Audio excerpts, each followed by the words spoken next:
right, welcome to Beyond the Forbidden. Michael James. Tonight on the show, I got Stan Gordon from Pennsylvania. You can go to his website, stangordon.info, and he's got a new book out that came out this year, 2022, Creepy Cryptids and Strange UFO Encounters of Pennsylvania, Bigfoot, Thunderbirds, Mysteries of the Chestnut Ridge, and more, and everything. And he has a huge bio. I'm going to put everything in the links in the description for the podcast only, for YouTube and BitChute, Odyssey. But Stan Gordon, man, it's a treat, a privilege, an honor to have you on the show, man. How you doing? Michael, thanks for having me on your program. I'm sure it'll be a lot of fun today. It is going to be fun, especially for me, because I know you research a lot of the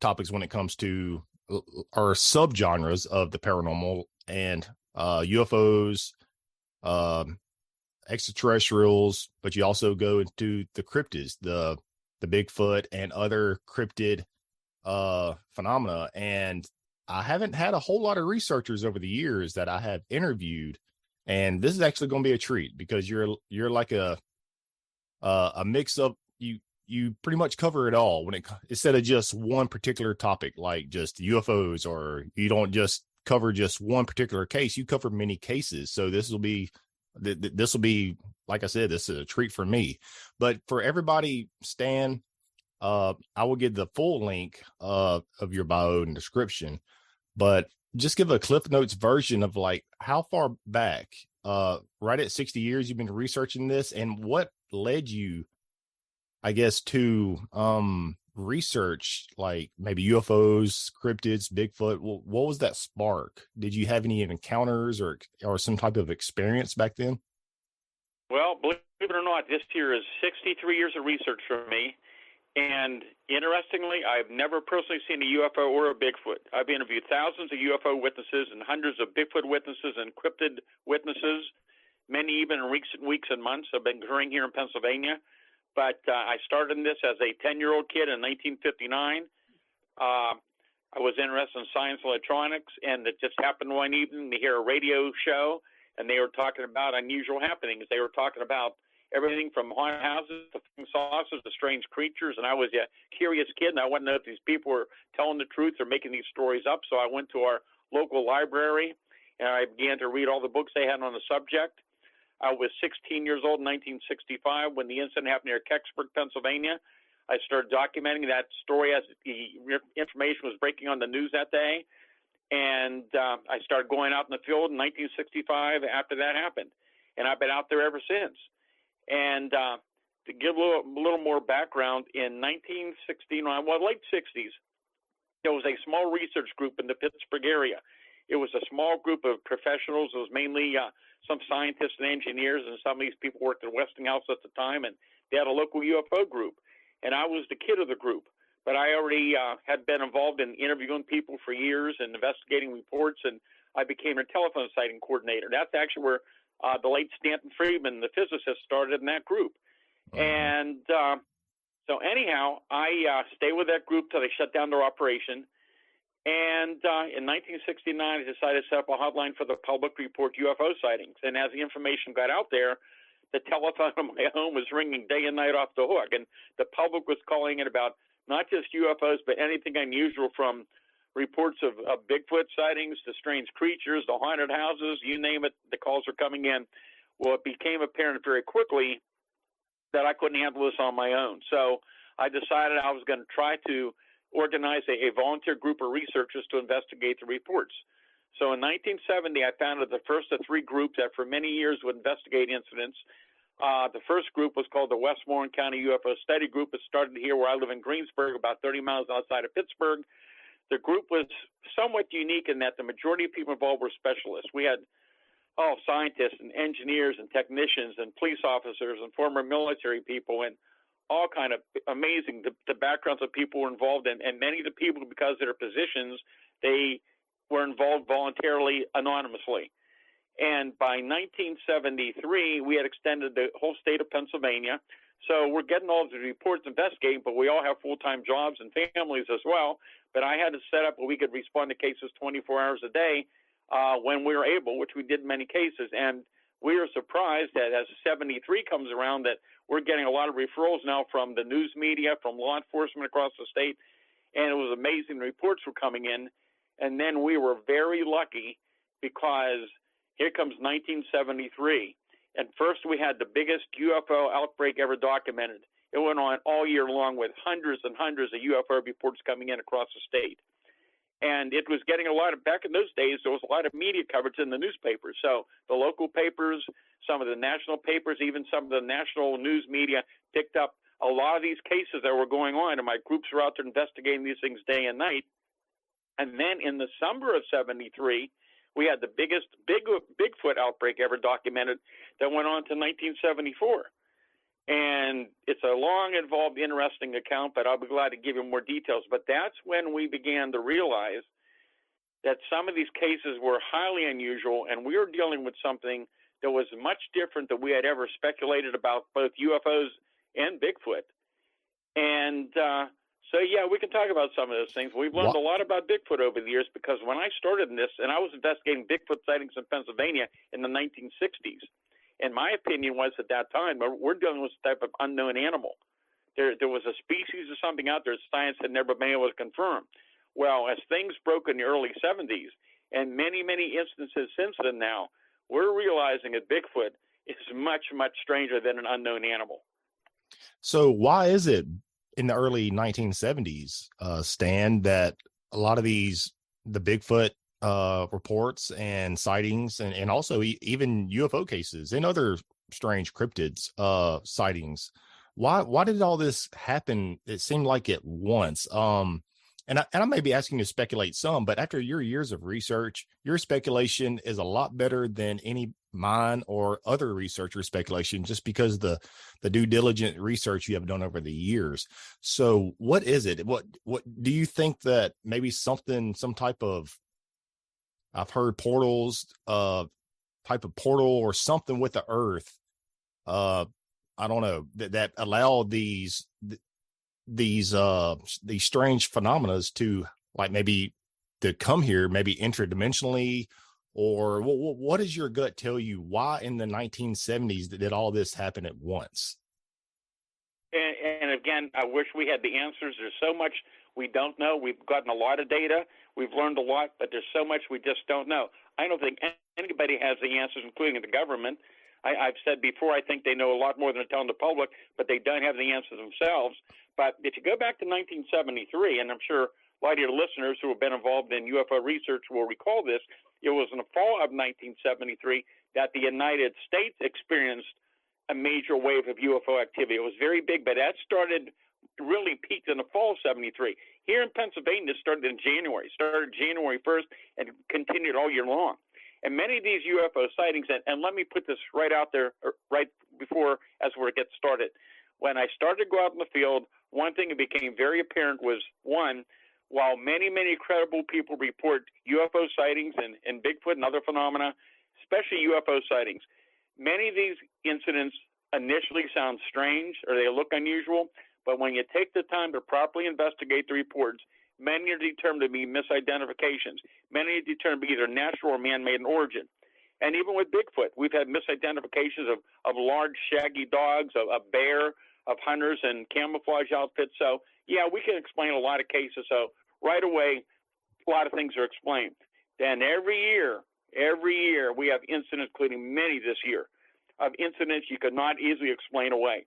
And I've investigated multitudes of low-level UFO sightings that there's just no easy explanation for. And we can talk about some of those tonight as well. But anyhow, why it happened in 73, we do not know.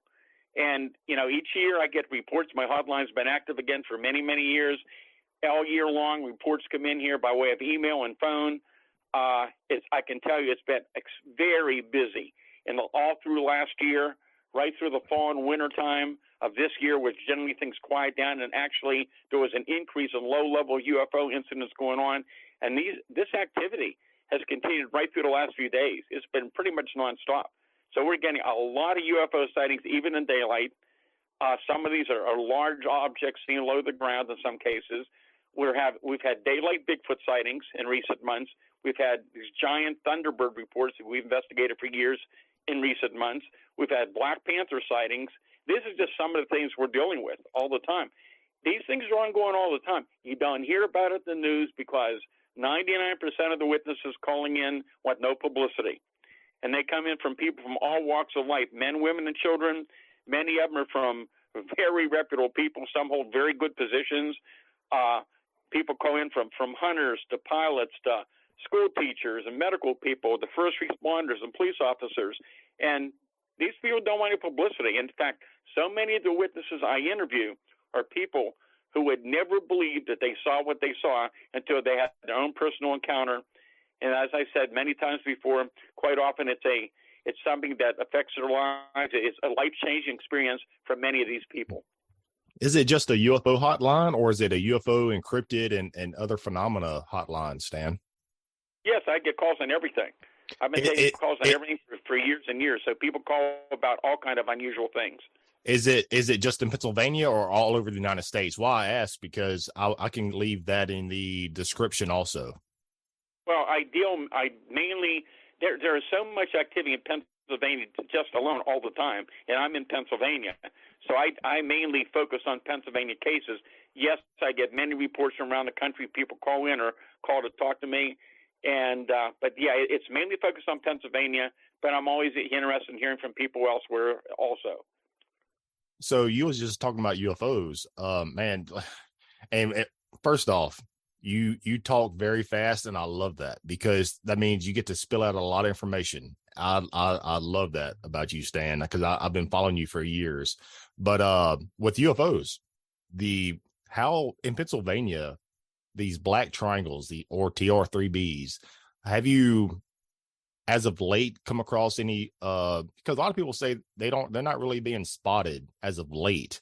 And also, I guess, give us the best case that you have, I guess, gone over the years of your research with these black triangles. Well, I've been investigating the triangle reports in probably at least the 1970s, multitudes of cases. And yes, we have had very interesting recent reports. And here's one just as recent as July 19th of this year. I interviewed the witness in person. We've had other interviews since then. This occurred down in the Mon Valley area, which is outside of Pittsburgh. These are the small little communities that parallel along the Monongahela River, where there have been many sightings around the rivers and lakes of Pennsylvania for years. And I've talked about this many times over the years. You don't hear about it a lot, but we've had reports for many, many years of these objects not only hovering over the lakes and rivers, but going in and out of the rivers and lakes of Pennsylvania, which is very intriguing. But this sighting on July 19th of this year, this man and his son were going across the river. This is down around Elizabeth, PA, and they observed this large triangular object about 200 feet hovering over top of the river. And this thing was huge. They said they watched this thing, and they had to go slow, but they were going across the bridge, and they couldn't stop. But they said this thing was so big that two of the points of the object extended to both sides of the river. So we're talking a few hundred feet long. And they watched this thing as it hovered, but as it's hovering in place, it's actually pivoting. So they can see it changing its positioning as it's hovering. It had 3 white lights on it and 1 smaller red light. And they had to keep moving. There was no place to pull off where they were. It was still there, and that was it. And then there have been other triangular reports. There's a real interesting report, and you'd have to see all the reports on the file here. And then that one you just talked about, Stan, is that the one that I think it was PennLive.com reported? It was, or they had it in there. I think because I was just taking notes and just doing some research for this interview for us tonight, I came across where they're talking about a V-shape craft, and that could also be reported as I guess a triangle also. I think it says, no, this says June 4th of 2019. I think this one was around Chestnut Ridge, southwestern Pennsylvania.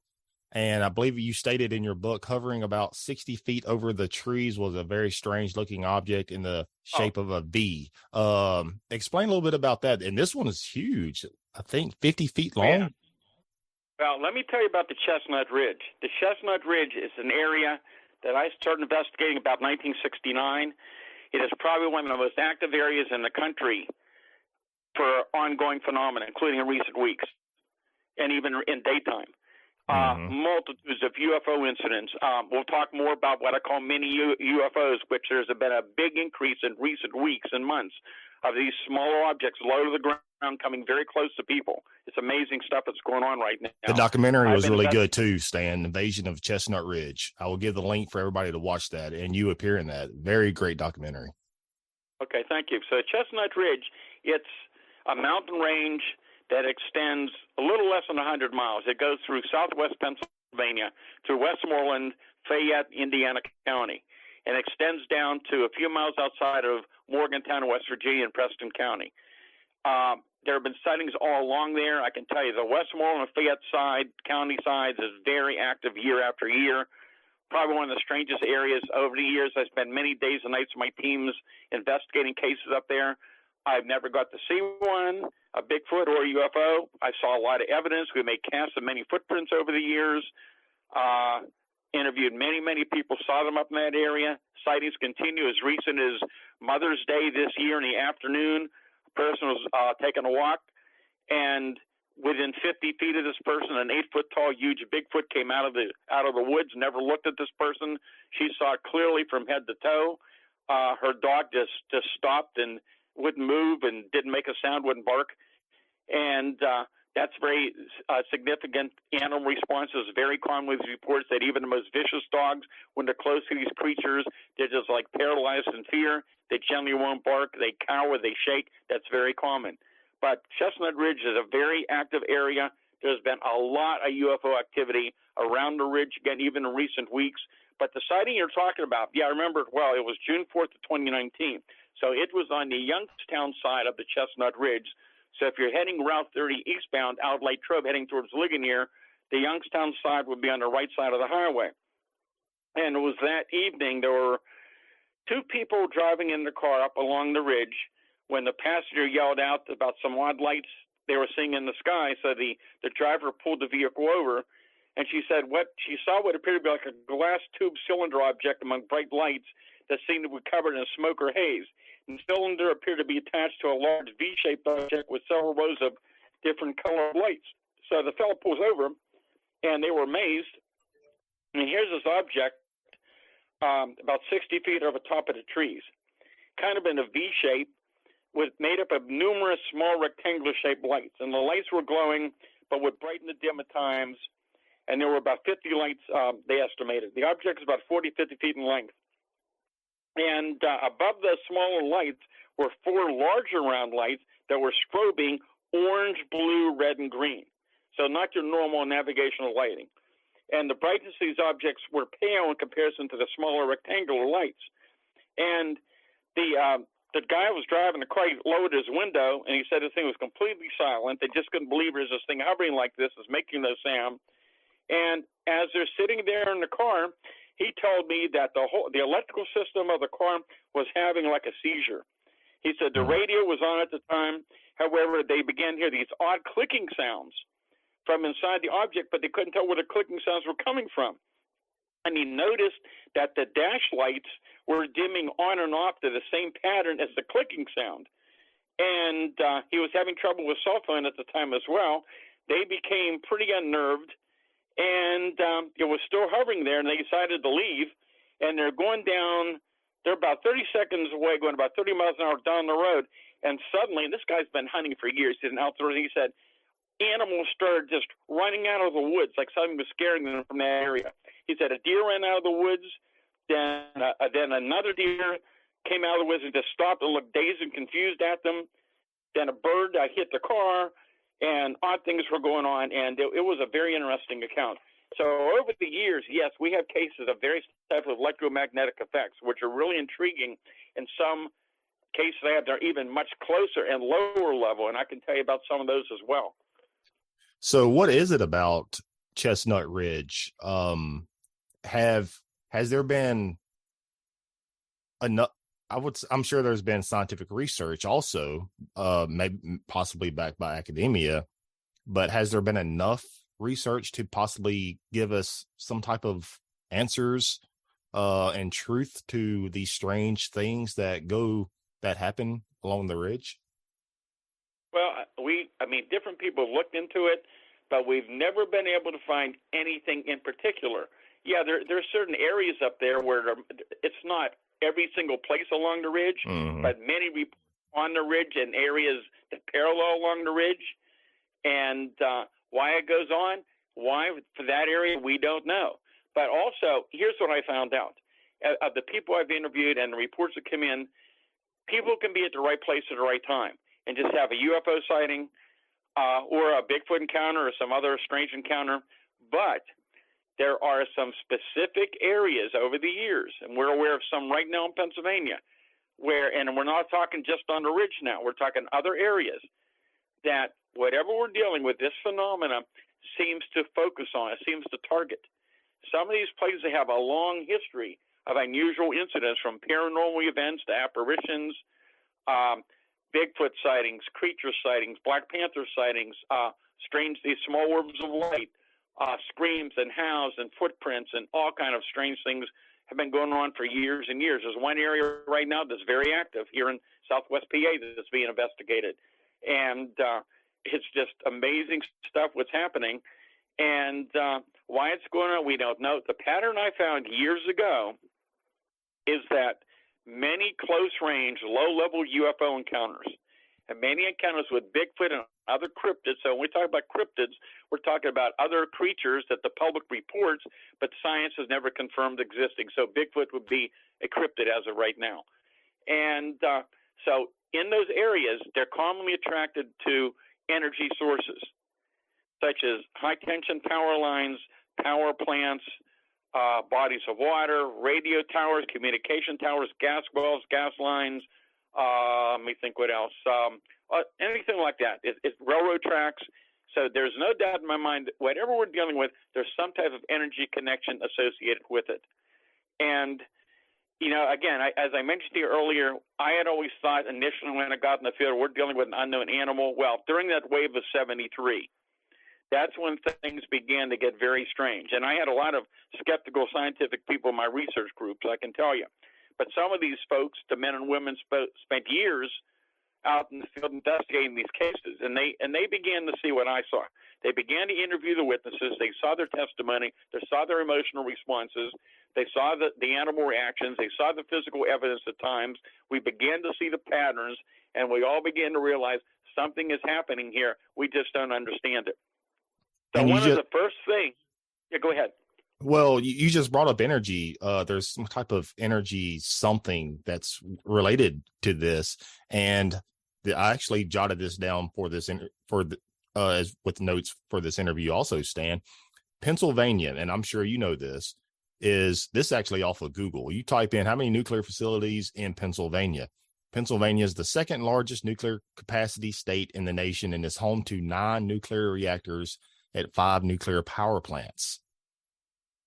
Could there possibly be a connection with that? Because also, before you give me your statement on that, a lot of like back in the Cold War, and this could possibly go into the 1973 and also before the Cold War, during the arms race, the Cold War, a lot of nuclear weapons were detonated. And maybe that was something happened, maybe broke through another dimension. I don't know. We can only speculate. But what's your thoughts on all this strange phenomena that happens near nuclear power plants, and also even back to the first blast of the atomic bomb? Well, and again, a lot of these sightings go back previous to that. So in Pennsylvania, I've seen newspaper accounts in the late 1890s talk about strange objects in the sky in Pennsylvania. I can tell you, I remember 1967, I think it was, they were building a very large power plant up in Indiana County, up at Homer City, which is still operational. And during that time, there was a major wave of UFO sightings going on for weeks and months up in that area. In fact, there was a small group of one of the professors had at University of Indiana University up there, and they investigated a lot of the cases. And that was making a lot of news locally for sure back in those days. So yeah, there's a lot of sightings around power plants for whatever reason, but also around other type of energy sources as well. And going back to 73, because I'll bring in the connection I'm showing you here. 73 with some of these Bigfoot cases. When my teams would get out to some of these locations right after sighting, we'd be there sometimes within minutes to hours. So everything is fresh. The witnesses' interviews are up to date. You see the responses. You see the animal reactions. There's trails of footprints under different ground conditions, including snow in the wintertime. So you have these great big tracks with these big strides between them that go for a distance and then just abruptly quit. They abruptly end when there should have been more tracks. And there was no way you could have fabricated what we saw. And that goes on even more recent years, more and more in different areas. And so that's one of the first things that happened. And then we began to see this pattern, among other strange cases coming in from widespread areas. You didn't have a lot of communication back in 73. You didn't have your cell phones. Things were a lot different back then. And people were reporting, for example, a UFO sighting in a particular area. Within minutes to hours to days later, there'd be a Bigfoot sighting or vice versa. And then we had those astonishing, well-documented cases with Bigfoot and UFOs being seen together at the same time and place. But as this is going on, other cases are coming in. One of the strange cases was September of 73, north of Pittsburgh. There were two people waiting for a friend to pick them up out in the country. That evening, they observed this around 7-foot-tall, dirty white matted hair covered Bigfoot creature running across the road towards the woods. But as it's running, in one of its hands, it's carrying a small luminous ball of light. And within a short time, this large object came across the sky and projected a beam of light down in the woods where the creature ran into. And then the reports got stranger and stranger, and I'll be glad to go into some of those if you want to talk about them. Well, you and other researchers, especially you, I've heard you talk about it before in the past, the connection between UFOs and Bigfoot. Of course, I know some of this is speculation, but you have the right to speculate after all your years of research, because your research is hands down is top tier. What is the connection, Stan, to these UFOs and Bigfoot? Because it seems like where there are UFOs, usually there's Bigfoots are being spotted, or vice versa. Well, in some cases, yes. Again, remember, I started looking into this right about in the 70s, and I found out then I was in touch with a lot of the big names in the Bigfoot UFO field back in those days, and especially people in the Bigfoot field. I was writing about the strange findings that we haven't really talked about yet, and they were saying, yeah, we're hearing about these reports too, but they said, I'm not going to write about them because it's so strange and unusual. Nobody's going to believe it. My colleagues will make fun of me, so I'm not going to write about it. Well, my position was, I don't know what's going on. This is what we're documenting. We have good data on this. I'm not going to sweep it under the rug. I'm putting it out, and those who want to believe, that's fine, but I want to try to encourage more reports. And I can tell you now in recent years, all over the country and around the world, these things are now coming in. More and more people are talking about it. As I mentioned, back in the 70s and now in more recent years, I was getting reports from areas where there's a lot of Bigfoot activity from researchers and from witnesses who are reporting these small spheres of light coming down to the ground and approaching them very closely, which has happened again in recent weeks in this area. And these reports are now coming in from all over the country. And there's been other books written about it now in the last few years. More people in the Bigfoot field who used to laugh about these cases are now reporting the same type of thing. And again, I'm making this clear. I am not suggesting that Bigfoot is a passenger in a spaceship from another planet or a pilot from a spaceship from another planet, because we don't know what the UFOs are. We've speculated for years. Could some of them be interdimensional? Maybe. I've thought for a long time now, from what I've seen, it's very possible that there's more than one origin to the unknown category of the UFO mystery. Maybe a small percentage might be extraterrestrial, but more and more, I think we're dealing with something with both Bigfoot and UFOs, and I'll explain that in a few minutes, for a lack of a better term, could be interdimensional. There is a physical and a non-physical component to a lot of the cases we look into. And go ahead and explain. The floor is yours for go ahead and give us some more detail and some what else does your research imply with this, Stan? Well, let me give you a couple cases, and they're little details, so it'll take a little time. I'm going to give you the very short part of the story. Some of your listeners may have heard this before.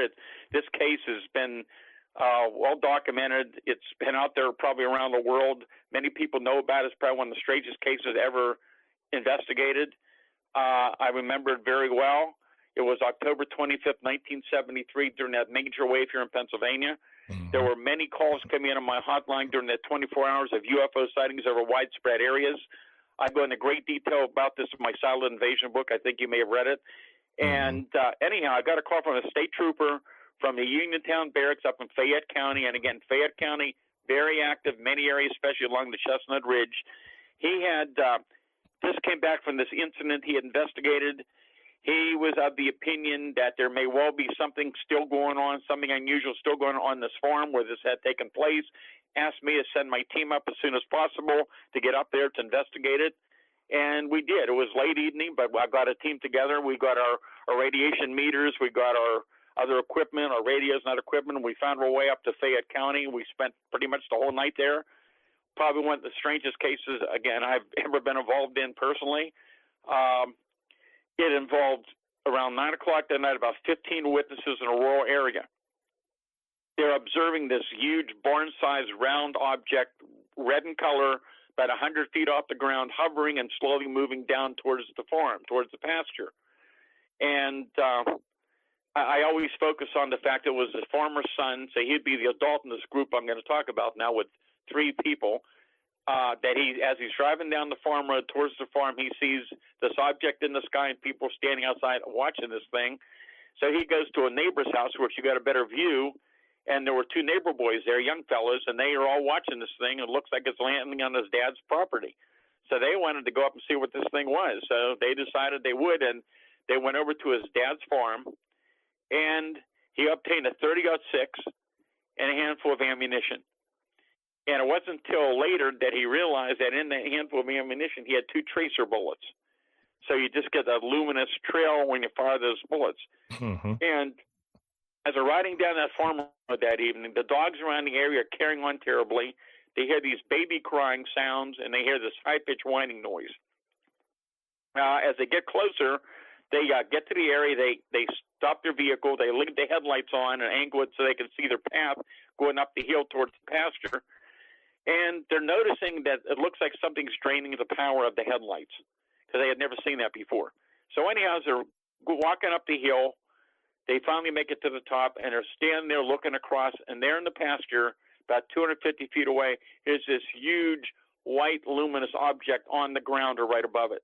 So now it's not a complete round sphere. It's like a half a sphere. It's a big white dome, about 100 feet in diameter, big white luminous color, lighting up the area, making this high-pitched whining noise, and they just can't believe what they're seeing. So as they're studying this thing, and they're questioning themselves about it, their eyes are drawn about 75 feet away to a barbed wire fence. And along that barbed wire fence are these 2 huge hair-covered Bigfoot-like creatures moving very slowly, upright, bipedal, one behind the other in their direction. And the one in the front was the biggest. It was about 8 foot tall. They're covered with long, dark hair hanging off the body. They have large, glowing, luminous green eyes. They're making that loud baby crying, whining noise. They have no neck. They're stooped a little, but the arms are so long they're hanging past the knees almost down to the ground. And the one young kid is so frightened he runs out of the field. And the other kid is yelling to him, "Shoot at him, shoot him." So the older fellow with a rifle, with a .30-06, he fires his first shot. He fires over their head, and that first shot turned out to be a tracer. There was no response. But when he fired that second round, that second tracer over their head, the largest of the 2 creatures reaches out as though to grab that tracer, makes a loud whining, crying noise, and that huge object in the field suddenly just physically vanishes and disappears, and it's gone. It doesn't take off. It doesn't accelerate. It's just gone. The creatures turn around. They start walking back towards the woods along that fence line. that the older fellow at that point firing live ammo from his 30-06 into them. He's hunted for years and years. He was certain he hit them mainly at a main object, but there was no response from them whatsoever. They did not indicate they were injured in any way, and they kept moving. The fellows ran back to their vehicle. They went to the farmhouse. They told the family what happened. They took to neighbors, and they called the state police. And again, the short part of the story is when a troop arrived about 45 minutes later, they went up in the patrol car to the area to look for evidence. And the trooper told me the area where the object had been on the ground was self-luminescent and glowing, about 100 feet or more in diameter. He said that the animals, he noticed the farm animals wouldn't go anywhere near that area, that he was certain if he had a newspaper, he could read the newspaper from the light coming off the glow. I was told they went back to the barracks. Both the trooper and the witness were taken in two separate rooms and separately interviewed. Then they called me to send up my team. And during the night, things got even stranger and stranger. We don't have time to get into it. It's much too deep. But that was the case. It was very well documented and investigated. In fact, a famous psychiatrist, Berthold Schwartz, is now deceased, came in from New Jersey and spent a week up here interviewing all the people, investigating it, went away convinced they were all telling the truth. That was the case that convinced myself and others that we're dealing with something that's much more unusual. And you thought that case was strange. It got even stranger in the weeks ahead. What do you mean? You can't leave me on the Cliff Notes version or the Cliff Notes of that, or not the Cliff Notes, the hanger on that. Go ahead and explain what happened weeks ahead, and then after you explain that, Stan, we'll go ahead and touch some other topics. Okay, so anyhow, as these cases are continuing to occur over widespread areas, even stranger incidents come in. And then incidents began to occur that began to indicate, again, that we're dealing with a creature that's not a normal flesh and blood animal, but we're dealing with something that's much more unusual. And again, as I said, for a lack of a better term, I'll call it interdimensional right now. There's a physical and a non-physical component to whatever we're dealing with. And I don't have the answers, and I don't think anybody does. But this is probably the reason why we don't have any bodies of these things. Yep. So anyhow, here's the incident, February 6, 1974. This is way up in the mountains. And again, this is in Fayette County. And I'll make the time period aware because I believe some of the people listening to your show will remember there was a big national trucker strike at the time. There was national gas rationing. A lot of people remember that. Mm-hmm. There was a lot of violence on the highways across the country. So in Pennsylvania, you had the state police and the National Guard that were patrolling together. And so you had some members of both groups that responded to this incident.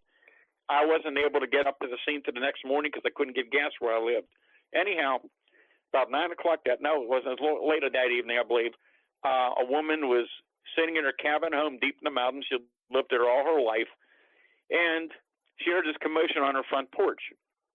She had some empty soda cans, pop cans out there. Somebody was knocking the cans around. Well, 2 or 3 weeks before, there was a small group of wild dogs that came through, and she figured it was probably the dogs are back, and she thought, you know what, I'll just grab my 16-gauge shotgun, my double-barrel shotgun. I'll load one chamber, and I'll shoot over their head, and I'll scare those dogs away. So that's what she did. She grabbed her shotgun. She loaded one chamber. She walked over to the front door. She turned on the switch for the outside porch light. She opened the door and stepped out. And surprising to her, there was no dogs there, but only about 6 feet away, here's this huge Bigfoot creature. It's at least 7 foot tall. As soon as she turned on the light, it's put its arms straight up over its head. And what does she do? She shoots right into it. She fires right into it. She said there's this bright flash of light, like a strobe on a camera. Mm-hmm. And this creature physically vanished and disappeared right in front of her. And then that's not even the rest of the story. So her in-laws lived about 100 feet away, and they heard the gunshot, and they called her and asked her what's going on. She tried to explain to him. Her son-in-law grabs his pistol. He starts walking down that dark road, and at some point he said he's surrounded by 4 or 5 hairy people with eyes like coals of fire. And about the same time, there's this large luminous UFO hovering over the woods at the same time. That's when they called the state police for help. And I talked to the primary investigator, and he said by the time they all got up there, up in the mountains and found that place, everything was quiet. But he said something very unusual happened up there. He said the witnesses were credible. They were very, very frightened. They were very, very shook up. But he said what was so odd were the animal reactions. And I told you, I've seen the animal reactions myself. And they had several big dogs among other farm animals, but the dogs wouldn't make a sound. They wouldn't bark. They wouldn't move. Now, the next morning when I got back up there, everything was back to normal. All the dogs were barking at us. That was the case, among others, that indicated we're dealing with something much stranger than an unknown animal. And so it was very fascinating, but cases have occurred. Let me put it this way. Most UFO sightings do not have any association with Bigfoot and vice versa. But as we're learning more and more now, more and more cases are being reported, and more of these cases have happened over the years. But a lot of witnesses never talked about it, and a lot of researchers never talked about it. So it could be much more common than anybody realizes. We don't know. Exactly. And what's that case called, the one you were just talking about? That occurred February 6, 1974, up in the area near Ohio in Fayette County. Is there an actual name on that case? No, it's just it goes by that date. Okay. It's in my silent invasion book. All the details about it's in my book. What about DNA trace evidence? Surely there's something, Stan. Well, let me tell you, back during that time period, 1973, there's a lot of interesting cases were going on. We had what we consider to be some very good hair samples. And, unfortunately, there was no DNA testing back in those years. But we did have laboratories. We did have access to some places, limited access to some places. And through another research group at the time, they had access to two top scientists, people in the anthropological field, and they did do an analysis on one of the hair samples. And what's so unfortunate is, we had minimal amount of samples, and back in those days when they did a lot of these testing, it was destructive testing. So when they used the samples, it would be destroyed during the testing. And from what I recall, the one hair sample that we thought was the most legitimate, it was one that they said was so close to human, but there was something about it they just couldn't be sure. But it was interesting. I remember that, but nothing that we could say positively was something completely unexplainable. I wish we had some of the samples today that we did back in those days. Now, Stan, do you think that there is a possible cover-up going on with Bigfoot by maybe the Smithsonian and even possibly the Vatican? Because there's a lot of research out there that says the Vatican has a lot of information on UFOs and extraterrestrials. So could possibly the Smithsonian and the Vatican have, or could they know the truth or be covering up certain maybe trace evidence and maybe remains of maybe possibly Bigfoot, extraterrestrials, or just information in general? Because if the truth were to get out regarding Bigfoot, wouldn't the church have to answer questions about creation and evolution? Well, again, there's so much we could talk about and speculate, and that's the whole thing. We have to speculate about a lot of these things. True. There's been indication for years that there was indication that some of the cases I've worked on over the years, that there was some possible indication that the government may have had an interest in some of those cases, and I'll tell you a little bit of interest in some of those in a few minutes. I'm not the only other one. I've heard other researchers talk about cases where there was indication the government may have been involved in some Bigfoot incidents around the country. I've heard stories that I can't confirm, so I can't prove it. But I'll tell you the one interesting story. I told you about that incident happened October 25th, 73, with the UFO landing and the two Bigfoot in the field. You remember that a few minutes ago? Yeah. Okay, so many years later, on a routine, just follow up the interview witnesses. Many years later, we were talking to that key witness, that adult that had fired on the creatures. And at the time in 73, there were some aspects of the case that the psychiatrist recommended that neither he nor us did any hypnosis with the witness. He remembered a lot of the details, but there were certain things that he did not recall, but he recalled much of what happened out in the field that evening. Anyhow, years later, we were just thinking about considering the possibility of hypnotizing him. So we approached him on that years later during the follow-up.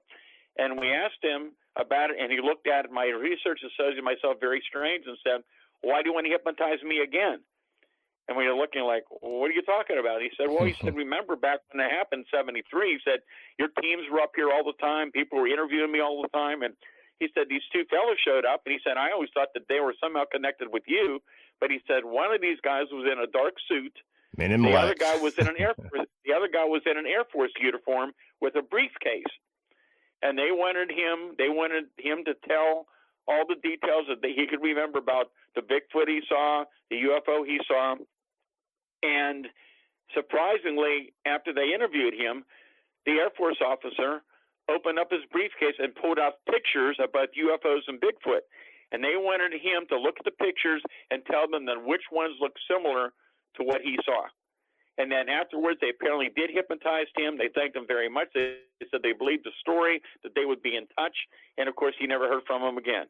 And we tried to follow up, but you got to remember, the Air Force Project Blue Book shut down officially in January of 1970. This is 1973, and we couldn't find any way to track down whoever these fellows may have been. Whether they were really government involved or somebody else, well, we'll probably never know. Stan, we still have a few minutes, a little time left in this show, but man, just listening to you after all these years of research, how you sound like you are full of energy. Like, of course, you're a book of knowledge on these things, but what keeps you going? What to put out these documentaries, these TV shows, these books? What's that fire in you, Stan? Well, again, I deal with these things all the time, and just to hear the increase of reports, even in recent weeks and months, and the quality of the reports coming in, is very interesting. And why is this going on? We don't know. The one thing that's really significant, again, I started to tell you about these mini UFO cases. Yeah. And I don't remember, I've done a lot of shows recently. Did I get into the fact that they're generally small? They approach people very closely. I've had, even in recent weeks, we've had daylight incidents. They came up within feet of people in daylight. I've had cases where they paced vehicles. I've had them enter people's homes and cars through open windows. Did I mention that? I believe you. Go and give us a clip notes on that. Okay, well, anyhow, again, these are really fascinating cases. A lot of people in the UFO field rarely hear about that. And again, in a lot of cases, these things look solid metallic, but in most of the cases, they're just brilliant light sources of various colors. And we've had some significant cases. I mean, even in recent weeks and months, we've had some of these amazing cases go on, and even right through the last few days. And I'm just trying to bring up some of my file here, and some of these incidents have happened in recent weeks. But there have been sightings again. Here's one example. This was the end of July this year. This is way out in the country. This is between the Chestnut Ridge now and the Laurel Ridge. So it's a hotbed area for all kinds of phenomena. Person's awakened around 3 o'clock in the morning. They're way out in the country. They see this bright light outside their bedroom window. They go to the window. Here's this small, bright blue ball of light about 8 to 10 feet away. And this ball of light's about a foot in diameter. It's just hovering there, bobbing up and down. It's very bright, but it's not emitting any type of external light. It's all self-contained. And, I mean, those are the kind of reports that are coming in. And then we've had even more recent reports. We had an amazing case. Well, here's one that just happened a little over a week ago. So this is up in Greene County, and this is kind of fascinating. Man happened to walk by his window. He sees this bright sphere about 20 feet away. It's about 10 inches diameter, yellowish white. He yells to his son, and he sees it too. They get two different windows. They're still seeing it. It's not a reflection. It's a solid-looking object. They grab a phone camera. They try to take a picture of it. They can see the surroundings in it. They can't see the sphere. They grab another old digital camera, and once again, they look through the viewer. They can see the trees and everything. They can see the sphere. Luckily and surprisingly, they had an old SLR non-digital camera. They grab that camera, and they look through the viewer, so it's an optical viewer, and guess what? They can see the sphere, and they can see the surrounding. So it may have something to do with the technology that they could see it in that case, but the electronic cameras, for whatever reason, wouldn't let them do it. And that's something that's interesting, too. We're seeing more and more little clues here. People in recent years have attempted to take – they were very close to UFOs or a Bigfoot, for example, in some cases, they had fully charged cameras. When they tried to take the pictures, the camera would malfunction or the battery would completely discharge even though it was completely full moments before. We're hearing that more and more. So that's very fascinating as well. And could these small, I guess, orb-like UFOs, could they possibly be plasma? I know researchers, and I believe yourself maybe have mentioned it also. I know Dr. Gregory Little talks about these strange paranormal phenomena, these UFOs. A lot of them are possibly made of plasma. Have you looked into that, Stan? Well, again, there's all kind of theories out there, and it's very fascinating. And again, a lot of people try to think, well, these are ball lightning. I can tell you, we look into this. I can't think of any. I don't think of any cases we've had where we had the weather conditions for ball lightning. And in most cases, ball lightning, it's a very, very short-lived phenomena. These things, again, they're solid. They're seen in daylight as well as at night. Some are solid metallic. They're coming very close to people. If you go to my website, stangordon.info, there's some really interesting cases on there just from recent weeks. And it's just so many things that are going on. We didn't even begin to get into some of the things that are happening out there. It's just really amazing reports coming in. Go ahead, Stan. Let's go and get into it. We like I said, we can go. We still have another on the upper end, at least another 15, 20 minutes if you want to go ahead and touch on some of these topics. Yeah, there's, I'll give you one example. Now, my research associate, Jim Brown up in Fayette County, he's had a chance to investigate some of these cases firsthand. And Jim's a very scientific person. He's skeptical but open-minded. And he's having cases coming in now, too, that are just amazing reports. And again, you can go to the website, stangordon.info. But here's an interesting case of one of these small spheres. This just happened April 6th of this year. So it was during the afternoon. It was a cloud cover. It was dry. There was no rain or any weather conditions, any storms in the area. And this man and his wife are outside in their yard digging up to plant things. So they're doing some garden work. And they noticed about 50 feet away, they see this bright object. It's about 10 feet above the fence line, and it's slowly moving in their direction. It was silver and circular, about 2 feet in diameter. Their first thought was that it was some kind of a Mylar balloon. But as they watch, it gets closer, and it's getting brighter and brighter. And it gets very close to them, and all of a sudden, it explodes. And there's like a small lightning bolt from the explosion that goes to the ground, and the explosive sound was like a small firecracker, and then followed by like a snap and like a spark. And that spark started a small fire, which the man immediately put out with a shovel. And then they also looked down along the field where the thing had traveled, and there was another small fire along that path about 100 feet away that they put out. So Jim gets on the scene within 45 minutes after it happened, right around that time period, and he's out there with all his equipment and stuff, and he's searching for evidence. Now, if this had been a Mylar balloon or a firecracker, there should have been material, shredded material. There was no kind of residue anywhere, nothing. So that was intriguing. And then there was another case, for example. This was back in November of 2019, and Jim got involved in this, and this fella was driving on this road outside of Masontown, and this was in the afternoon. And as he's riding down the road, he sees ahead of him this ball on the ground. Looks very strange looking. It's a solid ball. It's about 2 feet in diameter, and it's blocking the road. So he realizes, I don't know what this ball is, but I have to get up and move it or I can't get home. So he opens up his car, and he slowly starts walking towards it, and then all of a sudden it begins to fade away and disappears right in front of him, and it's gone. That's just a couple of the examples. Wow. It seems like it is a hotbed there in Pennsylvania, Stan. Now, of course, I've got to ask this. I know you don't like to speculate, but I have to ask this because what I'm about to mention could technically possibly be a cryptid of some sort.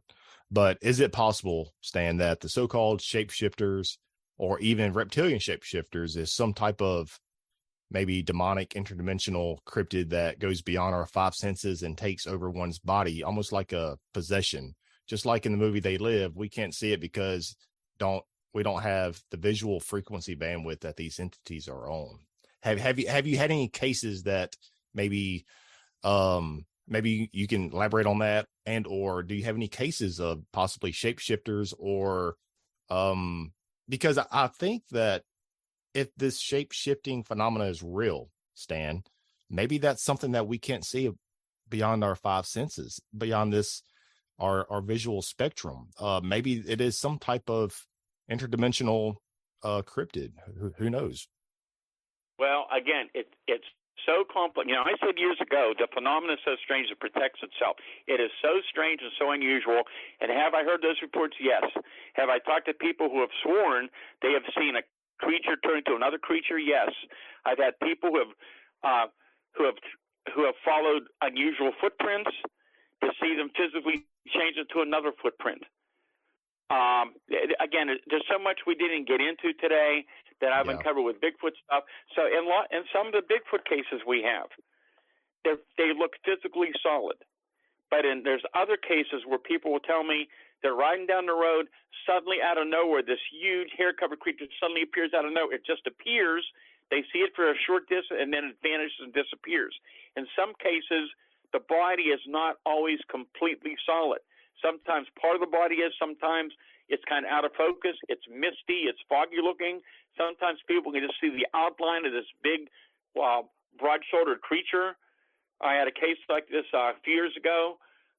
In the evening, a fellow's riding down the road at the bottom of the ridge, and all of a sudden this thing just appears out of nowhere. And he said, I could see it clearly, but he said it was all misty and foggy, and I could see the whole body shape. It was very broad-shouldered. It was kind of stooped over, but he said it was moving so quick across the road into the field, and he said it was almost like it was gliding. And I've had other reports where people have sworn that this thing was not running, but actually gliding above the ground. And it gets stranger and stranger. And, we talked about some of the electromagnetic effects with UFOs over the years. And that's going back to the 40s and 50s and 60s of large objects hovering over vehicles. And sometimes people reporting that their motor began to sputter, their headlights began to dim. Well, what a lot of people don't know is we have some incidents, there's not a lot, but there's some, not only that I've investigated, but others around the country, where, for example, a Bigfoot appears in close proximity to a vehicle, and when it's near the car begins to lose power, and as the creature walks off, it regains its power. So that's interesting, too. But here's the thing. Again, I'm talking about a physical and non-physical component. There are similarities between a lot of the UFO cases and the Bigfoot stuff in appearance. For example, we have instances, even in recent years, of large, solid objects in the sky, even in daylight, that as witnesses are watching, the solid object begins to slowly fade away and disappear. Or, in some cases, the objects change physical form from one form into another. And in many cases, even in recent weeks in daylight, people are seeing these large metallic cigar-shaped objects that are hovering, and suddenly they just vanish and disappear. They don't accelerate and take off. They're just gone. So that's something else. And we talked about the footprints. That's another thing that's really interesting, too. Even in snow, you got these big tracks that just end abruptly where there should have been more tracks. And it goes on and on and on. There's so many variations to this thing. It is so complicated and unusual.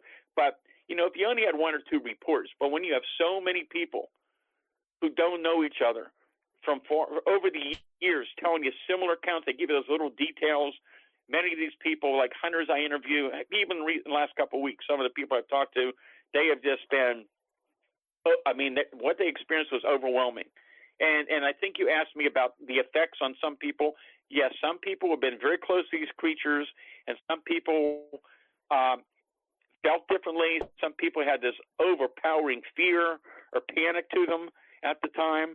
I interviewed a fellow maybe about a week and a half ago.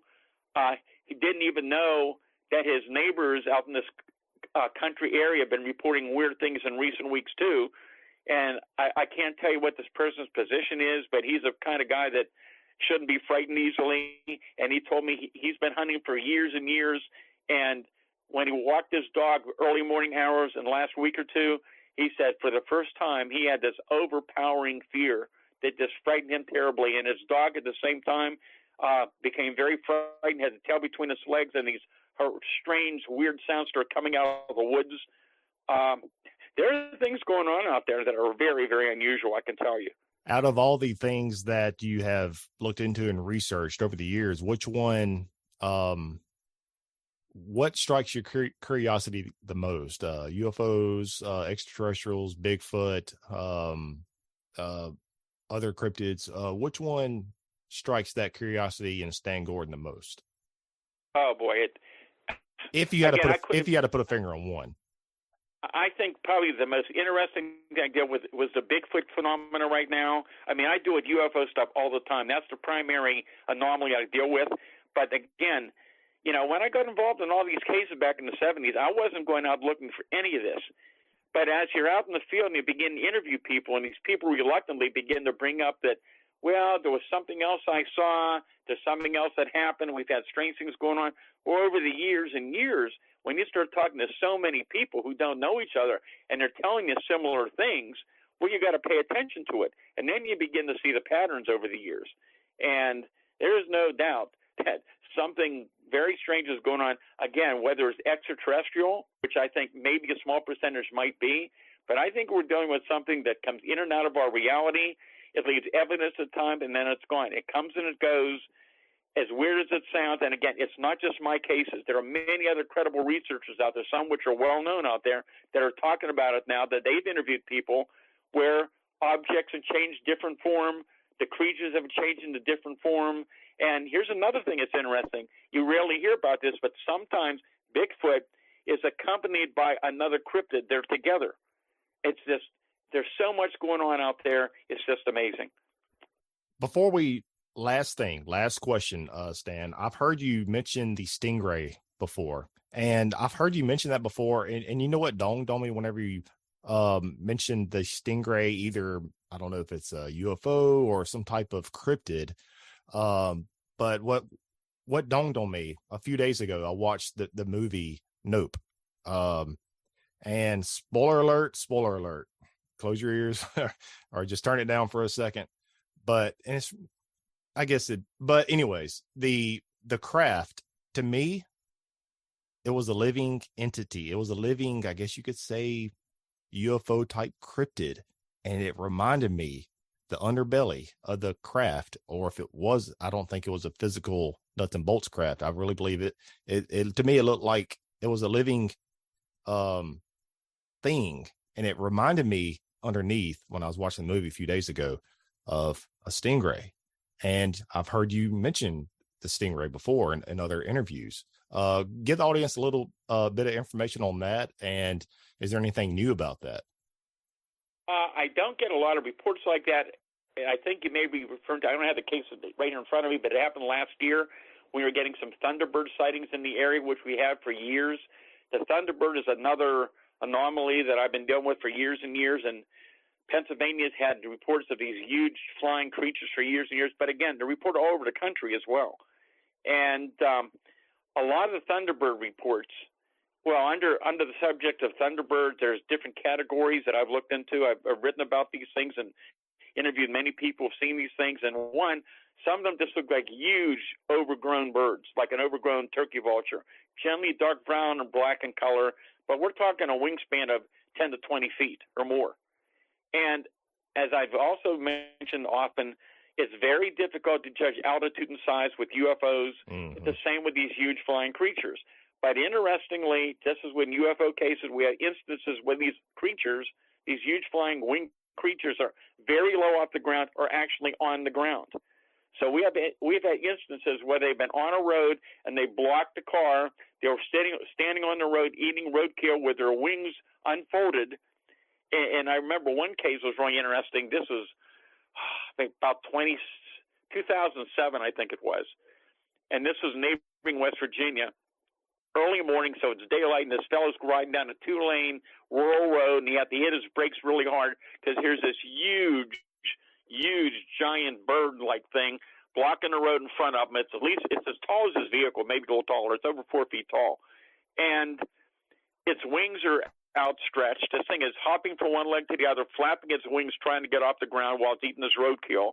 They're staring at each other. The creature's staring at the driver and vice versa. And he could see, as it's flapping its wings, he could see the wingtips at the end touching the end the side of each road.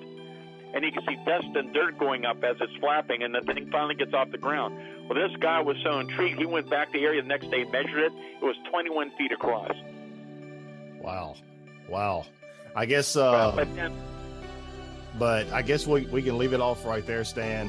Man, I can just keep on talking about these things with you, and I will definitely try to get you back on in the near future, and we could touch on some other things that we so many things, and to me, you are the godfather of the Kecksburg UFO incident, you know, and I would like to, not now, but hopefully in the near future, get is there anything new to that, or what does your gut tell you with that case as of late, possibly with your research, or maybe more or new information that has come out. But Stan, I will get it was a treat and honor, a privilege, and to everybody listening, I will give his website, which is stangordon.info, in the description below, and I will give links to some of his books. Check them out. You can buy them on Amazon, and and also just check out some of his other past interviews and his documentaries. He's been in a bunch of documentaries and TV shows and films. But Stan Gordon, treat and honor, my friend, and I appreciate it. All right, thanks for having me on. I'm sure we'll talk again, Michael, in the future.